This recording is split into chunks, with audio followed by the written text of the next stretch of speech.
Hello students, how are you all. कैसे हैं आप सब लोग। चलिए स्टार्ट करते हैं 10th क्लास का एक topic, sources of credit. Sources of credit आप अच्छे से जानते हैं। हम लोग यहां पर पढ़ रहे हैं चैप्टर नंबर 17। चैप्टर नंबर 17 नाम है हमारे पास में करेंसी एंड फाइनेंशियल इंस्टीट्यूशंस। और यहां पर हम लोग आज एक बहुत ही लेटेस्ट, बहुत ही बढ़िया, बहुत ही शानदार टॉपिक पढ़ने जा रहे हैं। बच्चों, टॉपिक का नाम है सोर्सेस ऑफ क्रेडिट। सबसे पहले इसका मतलब बता देता हूं। सोर्स का मतलब क्या होता है? जरिया। सोर्स का मतलब क्या होता है? जरिया। कहां से आपको वो काम करना है। और यहां पर क्रेडिट का मतलब होता है लोन। लोन हम क्यों लेते हैं? सीधी सी बात है, हमारे रनिंग कामों को करने के लिए भी हम लोन ले सकते हैं। हमारे बिजनेस को स्टार्ट करने के लिए हम लोन ले सकते हैं। हमारे पास में कोई प्रॉब्लम आ जाए उसके लिए भी हम लोन ले सकते हैं। घर में शादी हो उसके लिए भी हम लोन ले सकते हैं। घर में भगवान ना करे कोई प्रॉब्लम हो जाए, एक्सीडेंट हो जाए, डेथ हो जाए, उस केस में भी हम लोग वहां पर लोन ले सकते हैं। यहाँ पे लोन का मतलब सिर्फ बैंक से लिया जाने वाला लोन नहीं है। यहाँ पर लोन का मतलब ओनली एंड ओनली बैंक से लिया जाने वाला लोन यहाँ पे नहीं है। यहाँ पर लोन का मतलब है कि हम अपने रूटीन कामों को करने के लिए, या फिर हम अपनी प्रॉब्लम्स को सॉल्व करने के लिए, या फिर हम अपने उन कामों को करने के लिए जिनके लिए हमारे पास पैसा नहीं है, वो काम जिनके लिए हमारे पास पैसा नहीं है, वो काम करने के लिए भी हम वहां पे लोन ले सकते हैं।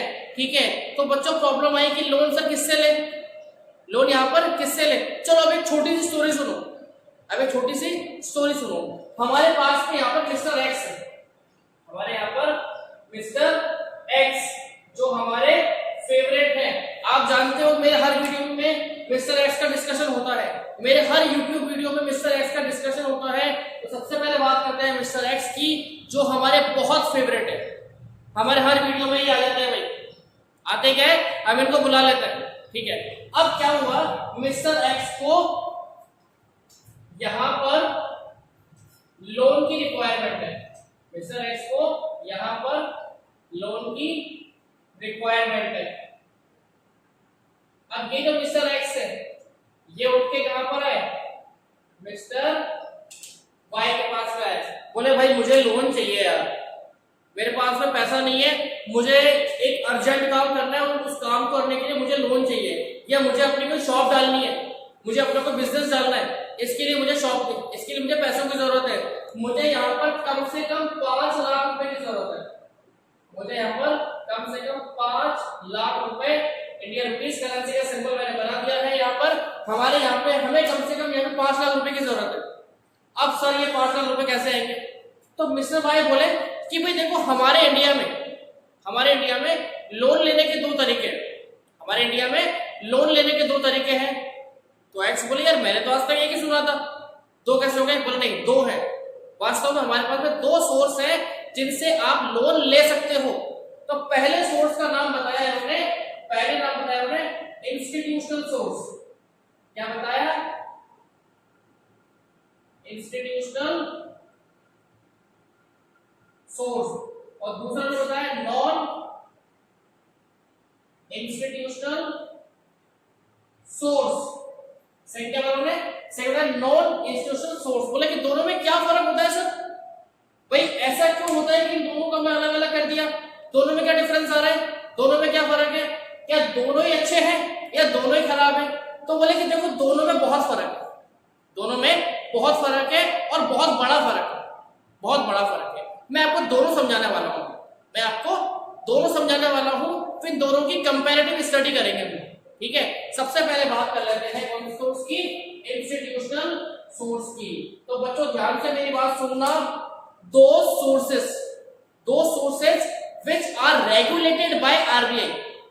वो सारे सोर्सेस जो आरबीआई से कनेक्टेड है, आरबीआई से रेगुलेटेड है, आरबीआई की कंट्रोल ओनरशिप में आ रहे हैं। मतलब आरबीआई उनके ऊपर रिस्ट्रिक्शंस लगा सकती है, उनके ऊपर पावर्स लगा सकती है, उनके ऊपर ट्रीटमेंट कर सकती है। उन सारे सोर्सेस को हम बोलते हैं इंस्टीट्यूशनल सोर्सेस, और वो सोर्सेस जहां पर आरबीआई का कोई रोल नहीं होता, वो सोर्सेस जहां पर आरबीआई का कोई रोल नहीं होता, वो कहलाते हैं आपके नॉन इंस्टीट्यूशनल सोर्सेस। चलो भाई, एक्स बोला, ये तो मैं समझ गया, ये तो मैं समझ गया।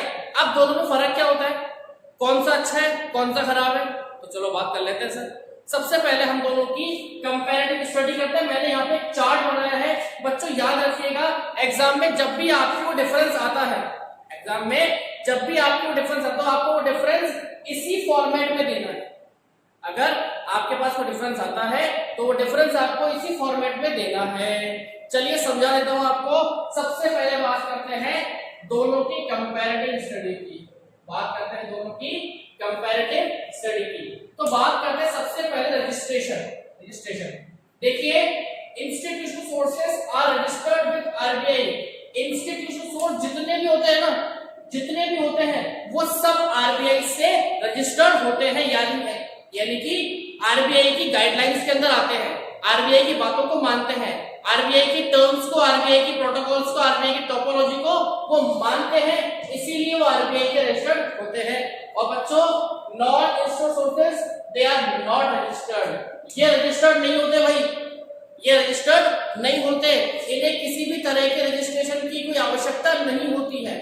ठीक है, चलिए सेकंड बात करते हैं रेगुलेशंस की। These are regulated controlled by RBI। ये पूरी तरीके से आरबीआई के रेगुलेशन में आते हैं, आरबीआई के कंट्रोल में आते हैं।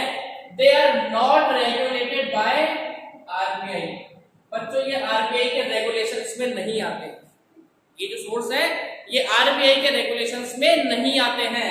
नेक्स्ट बात करते हैं थर्ड मोटिव, इंस्टीट्यूशनल सोर्स। किसकी बात कर रहे हैं हम लोग? Institutional source. इसके दो मोटिव होते हैं, प्रॉफिट अर्निंग और सोशल वेलफेयर। यानी कि भैया पैसा भी कमाना है और सोसाइटी का भला भी करना है, पैसा भी कमाना है और सोसाइटी का भला भी करना है। और यहाँ पर इसका केवल एक ही मोटिव होता है, वो होता है प्रॉफिट अर्निंग। इसको सिर्फ यहाँ पर पैसा कमाना है और कोई काम नहीं करना। इसे दुनिया की भलाई से कोई मतलब नहीं है, दुनिया जाए भाड़ में, सोसाइटी जाए चूल्हे में, मतलब नहीं है। हमको सिर्फ हमारा काम करना है, हमको सिर्फ हमारा प्रॉफिट देखना है, हमको सिर्फ हमारा फायदा देखना है, हमें दुनिया से कोई लेना देना नहीं है। चलिए नेक्स्ट बात करते हैं इंटरेस्ट रेट। इंस्टीट्यूशनल सोर्स हमेशा रीजनेबल इंटरेस्ट रेट लेते हैं, मतलब इनकी इंटरेस्ट रेट ऐसी होती है जो हर आदमी अफोर्ड कर सकता है, जो हर आदमी अफोर्ड कर सकता है। और इनकी इंटरेस्ट रेट बहुत हाई होती है, इन्हें हर कोई अफोर्ड नहीं करता, इन्हें हर कोई अफोर्ड नहीं कर पाता। बहुत सारे डिफरेंसेस के अंदर करा दूं, चलो कर लो। अब सुनिए मेरी बात करते हैं पांचवें डिफरेंस की बात करते हैं। तो याद रखिएगा, बता देता हूं, ये फॉर्मल होते हैं। ये कैसे होते हैं? फॉर्मल। और ये कैसे होते हैं? इनफॉर्मल। ये कैसे होते हैं? इनफॉर्मल। ठीक है, आगे देखिए, पांचों की बात करेंगे, पांचों के आगे देखते हैं mode of repayment. Mode of repayment इनका काफी फ्लेक्सिबल होता है,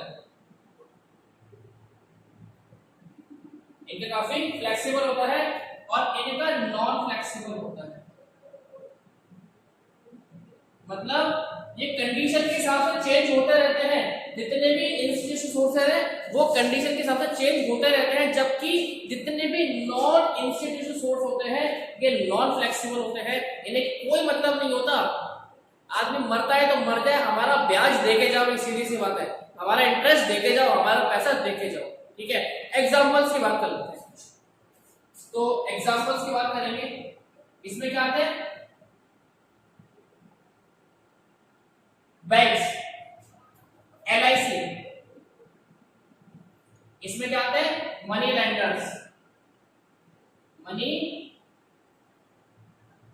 लेंडर्स। तो समझ चुके होंगे आप लोग। मैंने आपके सामने इस वीडियो को आज एंड करने जा रहा हूं। वीडियो को एंड करते समय मैं आपको एक बार बता देता हूं, ये बहुत इंपॉर्टेंट क्वेश्चन है, ये आपका बहुत ही ज्यादा इंपॉर्टेंट क्वेश्चन है। ये क्वेश्चन ये बताता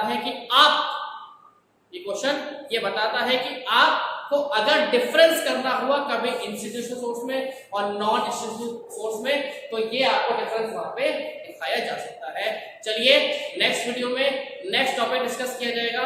till then bye bye, thank you very much.